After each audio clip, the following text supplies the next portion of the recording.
साथियों, इस वीडियो में मैं आपसे बात करने जा रहा हूं फाइनली आरएसएसबी बोर्ड द्वारा रीट लेवल द्वितीय अंग्रेजी सब्जेक्ट का भी रिजल्ट जारी हो चुका है। रिजल्ट की पीडीएफ आपको हमारे टेलीग्राम चैनल पर देखने को मिलेगी, जिसका लिंक नीचे डिस्क्रिप्शन में दे रखा है। और इसके अलावा इसके लिए जो स्क्रूटिनी फॉर्म है वो आपके 11 जून से शुरू होंगे। तो जैसे ही लिंक एक्टिव होगा हम आपको इस यूट्यूब चैनल के माध्यम से बता देंगे कि किस तरह से आपको फॉर्म फिल करना है। और इसके अलावा इसके बाद विभाग द्वारा दस्तावेज सत्यापन को लेकर जब भी शेड्यूल जारी किया जाएगा, क्योंकि बोर्ड का काम था प्री डीबी रिजल्ट निकाला, अब आगे का काम विभाग करेगा, तो विभाग द्वारा जब भी सूचना आएगी हम आपको इस यूट्यूब चैनल के माध्यम से बता देंगे। इसलिए अगर अभी तक आपने चैनल सब्सक्राइब नहीं किया तो चैनल जरूर सब्सक्राइब कर लीजिए। फिलहाल इस वीडियो में मैं आपको बात बताने जा रहा हूं कि अंग्रेजी सब्जेक्ट का जो रिजल्ट आया है इसमें कट ऑफ कितनी गई है, किन साथियों का दस्तावेज सत्यापन होगा, क्योंकि रिजल्ट में तो रैंक लगभग सभी कैंडिडेट की है, लेकिन उन्हीं में से कितनी रैंक वालों का डीबी होगा। और इसके अलावा आपके जो नंबर है वो कितने क्वेश्चन डिलीट हुए, उन क्वेश्चन के डिलीट के नंबर बाकी के क्वेश्चन के साथ किस तरह से बांटे गए हैं, कितने कैंडिडेट का रिजल्ट अयोग्य किया गया है, इन सब के बारे में इस वीडियो में सूचना देने जा रहा हूं। और फाइनल सिलेक्शन के लिए आपको किस तरह से अपनी रैंक चेक करनी है वो भी आपको मैं बताने जा रहा हूं। इसलिए वीडियो को बिना स्किप किए कंप्लीट देखें। वीडियो पसंद आए तो एक बार वीडियो को लाइक कर लीजिए, चैनल भी जरूर सब्सक्राइब कर लीजिए। और ये कट ऑफ की पीडीएफ आपको हमारे टेलीग्राम चैनल पर देखने को मिलेगी, जिसका लिंक नीचे डिस्क्रिप्शन में और कमेंट बॉक्स में भी पिन कर रखा है। तो चलिए बात करते हैं। आप देख सकते हैं यहाँ पर स्पष्ट रूप से लिखा हुआ है, उच्च प्राथमिक विद्यालय अध्यापक सीधी भर्ती लेवल द्वितीय अंग्रेजी विषय हेतु उत्तीर्ण स्टूडेंट का वरीयतानुसार परिणाम। बोर्ड द्वारा उच्च प्राथमिक विद्यालय अध्यापक लेवल द्वितीय कक्षा 6 से 8 तक सीधी भर्ती 2025 के अंतर्गत राजस्थान संस्कृत शिक्षा राज्य अधीनस्थ सेवा नियम 2015 और राजस्थान अनुसूचित क्षेत्र अधीनस्थ मंत्रालय चतुर्श्रेणी सेवा नियम 2014 संशोधन नियम के प्रावधान के अनुसार उच्च प्राथमिक विद्यालय अध्यापक सीधी भर्ती लेवल द्वितीय के गैर अनुसूचित क्षेत्र के 202 और अनुसूचित क्षेत्र के 19 टोटल 221 पदों के लिए विस्तृत विज्ञापन है वो 6 नवंबर 2025, उसके बाद संशोधित विज्ञापन 7 नवंबर 2025 को जारी किया गया था। इसके लिए परीक्षा का आयोजन 19 जनवरी 2026 को किया गया था। इसका मतलब आपका यानी कि यहाँ पर यह बताया जा रहा है रीट लेवल द्वितीय अंग्रेजी सब्जेक्ट में आपके 221 पद थे, जिसमें से नॉन टीएसपी के 202 पद थे और टीएसपी के 19 पद थे। और परीक्षा का आयोजन 19 जनवरी को किया गया था। इसी क्रम में स्टूडेंट द्वारा आवेदन फॉर्म में दर्ज सूचना और लिखित परीक्षा में प्राप्तांकों के आधार पर उत्तीर्ण स्टूडेंट की पूर्णतः प्रोविजनल वरीयता सूची तैयार की गई है। गैर अनुसूचित क्षेत्र और अनुसूचित क्षेत्र के लिए पूर्णतः प्रोविजनल रूप से उत्तीर्ण स्टूडेंट के वरीयता क्रम, रोल नंबर, श्रेणी क्रमशः परिशिष्ट फर्स्ट और सेकंड पर संलग्न है। अब बात करते हैं सबसे पहले कितने क्वेश्चन डिलीट हुए उसकी बात करूंगा, उसके बाद कट ऑफ कितनी गई है, उसके बाद बात करूंगा डिलीट क्वेश्चन के नंबर बाकी के क्वेश्चन में किस तरह से बांटे गए हैं, उसके बाद बात करूंगा स्क्रूटनी फॉर्म कब तक भरे जाएंगे, फाइनल सिलेक्शन के लिए सेफ रैंक कौन सी है, सभी की चर्चा करेंगे। इसलिए वीडियो को बिना स्किप के कंप्लीट देखें। और वीडियो पसंद आ रहा है तो एक बार वीडियो को लाइक जरूर कर लीजिए, चैनल भी जरूर सब्सक्राइब कर लीजिए, क्योंकि आगे विभाग द्वारा डीबी को लेकर जब भी सूचना आएगी, कौन कौन से डॉक्यूमेंट तैयार करने हैं, वो सब आपको इस यूट्यूब चैनल के माध्यम से इन्फॉर्म दी जाएगी। तो बात करते हैं 150 में से कितने क्वेश्चन डिलीट हुए। तो इंग्लिश सब्जेक्ट में आपके 3 क्वेश्चन डिलीट हुए हैं। अब वो 3 क्वेश्चन कौन से हैं, आपके पास जो पेपर है उसमें चेक करने के लिए आप यहाँ पर सीरीज देख सकते हैं। आपके पास जो भी पेपर है उस पेपर पर यहाँ पर जो सीरीज में चिन्ह दे रखे हैं, इनमें से भी आपके पास सैंपल होगा। उसी सैंपल के सामने जो क्वेश्चन दर्ज कर रखे हैं वही 3 क्वेश्चन आपके डिलीट हुए। जैसे कि मैंने ये सैंपल मान लिया है, तो इसके सामने जैसे कि आप देख सकते हैं 17 नंबर, 52 नंबर, 115, तो ये 3 क्वेश्चन डिलीट हुए। उसी तरह आपके सीरीज का जो भी चिन्ह है उसके सामने जो क्वेश्चन नंबर दे रखे हैं वो क्वेश्चन आपके डिलीट हुए। अब बात करता हूं कि कट ऑफ कितनी गई है और कौन सी रैंक वालों का डीबी होगा।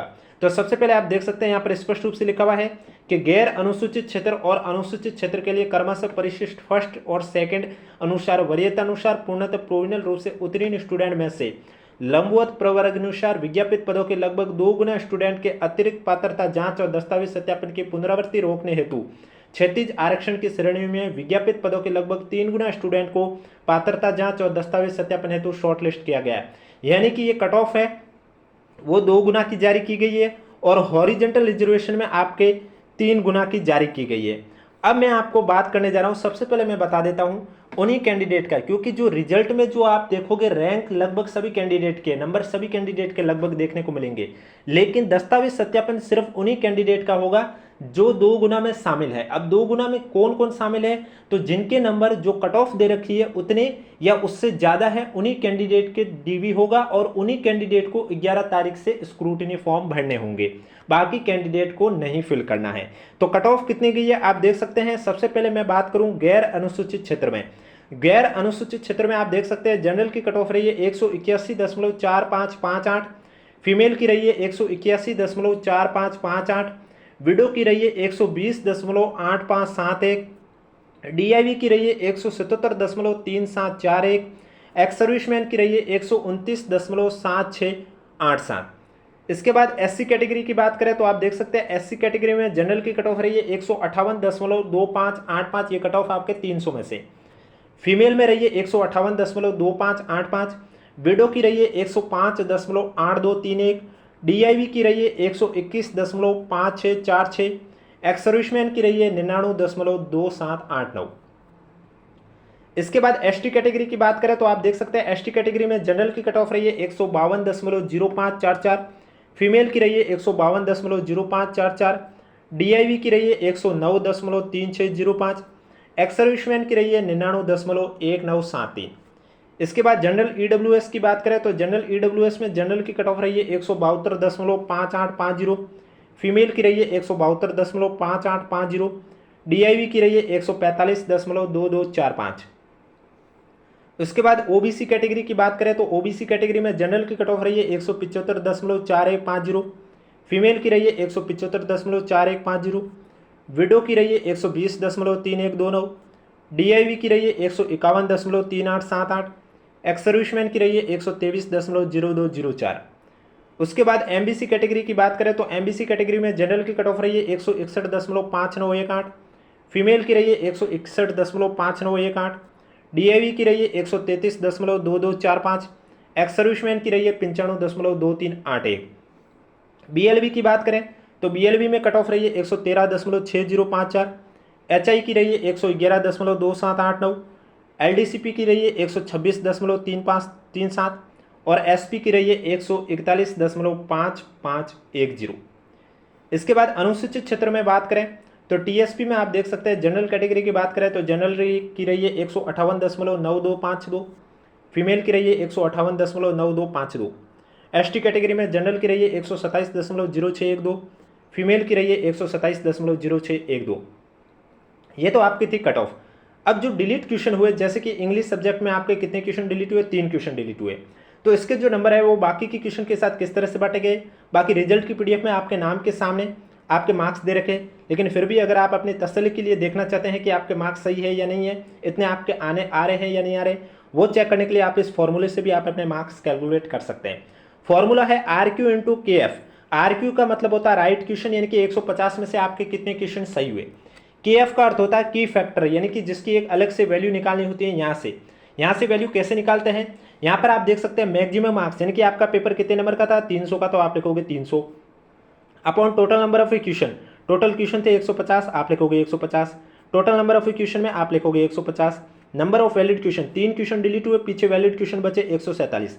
अब इसको आप सॉल्व करोगे तो 2 दशमलव कुछ वैल्यू आएगी, तो वही आपका एक क्वेश्चन उतने नंबर का होगा। लेकिन इस बीच अगर आपका कोई क्वेश्चन का गलत हो जाता है तो उसमें जो नंबर है वो जो क्वेश्चन मूल अंक जितने नंबर का है, यानी कि 2 नंबर का, तो वो 2 नंबर ही कटेंगे, उसमें वो दशमलव वाले बाद वाले नंबर नहीं कटेंगे। लेकिन सही होने पर आपको उसमें नंबर जरूर मिल जाएंगे। तो इस तरह से क्वेश्चन है वो बाकी के क्वेश्चन के साथ बांटे गए। अब आगे आपको क्या करना है, यहाँ पर की फैक्टर में यहाँ से जो वैल्यू आएगी वो आपको यहाँ दर्ज करनी है, फिर माइनस मैक्सिमम मार्क्स आपको लिखने हैं 300 इंटू रॉन्ग क्वेश्चन, यानी कि 150 में से आपने कितने गलत किए वो नंबर लिखने हैं, upon total number of question 150 into 3। उसके बाद माइनस अगर आपने किसी क्वेश्चन में गोला नहीं भरा है उस कंडीशन पर आपको इसको भी सॉल्व करना होगा। तो माइनस मैक्सिमम मार्क्स में आप लिखोगे 300 इंटू नॉट अटेम्प्ट क्वेश्चन, यानी कि ऐसे कितने क्वेश्चन है जिसमें आपने गोले नहीं भरे वो नंबर लिखने, upon total number of question 150 और इंटू 3 कर देना और इसको सॉल्व कर देना, आपके मार्क्स आपके सामने आ जाएंगे। अब इस बीच आप देख सकते हैं 10% से अधिक प्रश्नों में किसी भी गोले को स्टूडेंट द्वारा गहरा नहीं करने के कारण 758 स्टूडेंट को अयोग्य घोषित किया गया। यानी कि रीट लेवल द्वितीय अंग्रेजी सब्जेक्ट में 758 कैंडिडेट ऐसे थे जिन्होंने अपनी ओएमआर शीट में क्वेश्चन नंबर के 10%, 150 क्वेश्चन के 10% होते हैं 15 क्वेश्चन या 15 से ज़्यादा ऐसे क्वेश्चन है जिसमें एक भी गोला नहीं भरा। यानी कि अगर आपको पेपर में, मैंने पहले भी बताया था, अगर आपको क्वेश्चन का आंसर नहीं आ रहा है, नेगेटिव में नहीं जाना चाहते हैं, तो आपको 5 ऑप्शन फिल करना होता है, जिससे ना तो आपके नंबर कटते हैं, नहीं आपका रिजल्ट अयोग्य होता है। अगर आप उसको छोड़ देंगे तो आपका उस क्वेश्चन में 1/3 नंबर है वो काट लिया जाएगा क्वेश्चन नंबर का। तो इस बीच 758 कैंडिडेट ऐसे हैं जिन्होंने अपने जो क्वेश्चन नंबर के 10% से ज़्यादा, यानी कि उन्होंने अपनी ओमार शीट में 15 से ज़्यादा ऐसे क्वेश्चन है जिसमें गोले नहीं भरे, फिर आपके नंबर चाहे कट ऑफ से ज़्यादा भी क्यों ना हो, फिर भी आपका रिजल्ट है वो अयोग्य कर दिया जाता है। अब इस वरीयतानुसार परिणाम में जारी लगभग 2 गुना कट ऑफ मार्क्स तक के स्टूडेंट हेतु दस्तावेज सत्यापन के लिए ऑनलाइन विस्तृत आवेदन सह परिनिरीक्षा फॉर्म, यानी कि जो स्क्रूटिनी फॉर्म है उसके लिए जो पोर्टल है वो 11 जून से लेकर 25 जून तक खुला रहेगा। यानी कि आपके जो स्क्रूटिनी फॉर्म है वो 11 जून से शुरू हो जाएंगे, और मैं फिर से कह रहा हूँ 11 जून से स्क्रूटिनी फॉर्म उन्हीं कैंडिडेट को फिल करना है जिनके मार्क्स कट ऑफ जितने या कट ऑफ से ज़्यादा है। कट ऑफ से कम है, लिस्ट में आपका नाम है, तो आप एलिजिबल नहीं हो। अगर आपके नाम कट ऑफ जितने हैं या कट ऑफ से ज़्यादा है तो आप स्क्रूटिनी फॉर्म भी फिल करोगे और डीवी के लिए भी एलिजिबल हो। वैसे भी स्क्रूटिनी फॉर्म के लिए जो एलिजिबल होंगे उन्हीं कैंडिडेट को एसएसओ आईडी पर 11 जून को स्क्रूटिनी फॉर्म का लिंक शो होगा। सभी कैंडिडेट को वैसे भी शो नहीं होगा, तो उससे भी आप अपनी पहचान कर सकते हैं कि आपका डीवी होगा या नहीं होगा, क्योंकि अगर आपका स्क्रूटिनी फॉर्म का लिंक शो हो रहा है तो आपका भी डॉक्यूमेंट चेक किए जाएंगे, अन्यथा आपके चेक नहीं किए जाएंगे। अगले पॉइंट पर लिखा हुआ है, किसी भी स्टूडेंट द्वारा आवेदन में गलत सूचना प्रस्तुत करने या परीक्षा में अनुचित साधनों का प्रयोग करने की जानकारी मिलने पर किसी भी समय उक्तानुसार जारी वरीयतानुसार परिणाम से आपको बाहर भी किया जा सकता है। यानी कि अगर आपने एप्लीकेशन फॉर्म में कोई गलत सूचना दे दी है कैटेगरी को लेकर, चाहे आप जैसे कि आप अगर ओबीसी कैटेगरी के कैंडिडेट हो और आपने गलती से फॉर्म में एसटी कैटेगरी डाल दिया, तो अब जो रिजल्ट आया वो आपका रिजल्ट तो एसटी कैटेगरी के अकॉर्डिंग आया है, और अगर आपने एसटी कैटेगरी की कट ऑफ क्रॉस की है तो आपको फिर नंबर आपको बताएंगे कि भाई आप स्क्रूटिनी फॉर्म के लिए एलिजिबल हो। लेकिन जब डॉक्यूमेंट चेक करेंगे तब पता चला कि आपका डॉक्यूमेंट तो आप ओबीसी कैटेगरी से हो, तो फिर अगर उस कंडीशन पर आपके मार्क्स है वो ओबीसी की कट ऑफ क्रॉस कर रही है तब तो ठीक है, नहीं तो फिर आपको बाहर कर दिया जाएगा परिणाम से। कोई भी असंगत या अभिलिखित विसंगति सामने आने पर उक्तानुसार जारी परिणाम में संशोधन संबंधी अधिकार बोर्ड के पास सुरक्षित है। यानी कि कल को बोर्ड को पता चल जाए कि इसमें रिजल्ट में कुछ दिक्कत आ गई है, कोई त्रुटि हो गई है, तो बोर्ड इस रिजल्ट को संशोधित भी कर सकता है। यह अधिकार सुरक्षित है बोर्ड के पास। अब मैं बात करने जा रहा हूँ कि आपका फाइनल सिलेक्शन होगा या नहीं होगा, वो आपको कैसे चेक करना है। तो उसके लिए आपको क्या करना होगा, सबसे पहले आपको पता होना चाहिए कि आपकी जो अंग्रेजी सब्जेक्ट है इसमें 221 पद है, तो आपकी कैटेगरी कौन सी है, आपके ओवरऑल रैंक कौन सी है और आपकी कैटेगरी में पद कितने हैं। जैसे कि मैंने मान लिया, सपोज दैट आपको समझाने के लिए मैंने मान लिया 221 में से जनरल के 70 पद हैं, और मैंने मान लिया आप एक कैंडिडेट ओबीसी कैटेगरी का है। हॉरिजेंटल रिजर्वेशन को माइनस करने के बाद मैंने मान लिया जनरल में 70 पद है और ओबीसी में 50 पद है। अब एक कैंडिडेट ओबीसी का है, उसकी ओवरऑल रैंक आई है 180। अब इसका फाइनल सिलेक्शन होगा या नहीं होगा ये कैसे चेक करेगा, यहाँ पर मैं एक एग्जाम्पल के थ्रू आपको समझा रहा हूँ। तो उसके लिए सबसे पहले ये क्या करेगा, 1 से 70 तक रैंक वाले हैं उसमें तो इसका नाम नहीं आया, इसकी रैंक आई है 180, तो मतलब इसका जनरल से तो सिलेक्शन नहीं हो रहा है। अब ये अपनी कैटेगरी में चेक करेगा ओबीसी में, वो किस तरह से चेक करेगा, ये 70 के बाद वालों को काउंट करेगा 71 से। अगर 70 से पहले वाला कोई ओबीसी का तो इसको ये काउंट नहीं करेगा क्योंकि वो जनरल से सेलेक्ट हो चुका है। ये 71 से काउंट करेगा और 180 रैंक तक काउंट करता रहेगा। इस बीच इसको पता चले कि 71 से इसने ओबीसी कैटेगरी वाले कैंडिडेट को काउंट किया और 180 पर पहुंचने पर इसे पता चलता है कि इसका नंबर आया है वो 52 नंबर पर आया है, इसका नाम आया है 52 नंबर पर।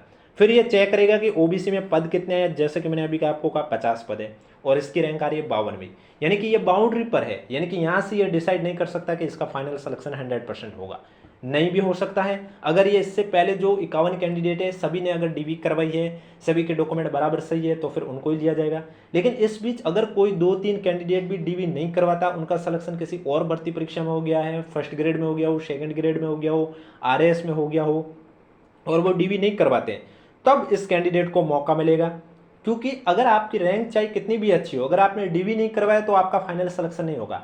फाइनल सिलेक्शन के लिए अच्छी रैंक के साथ साथ आपको डीवी भी करवाने होंगे, अपने डॉक्यूमेंट भी चेक करवाने होंगे।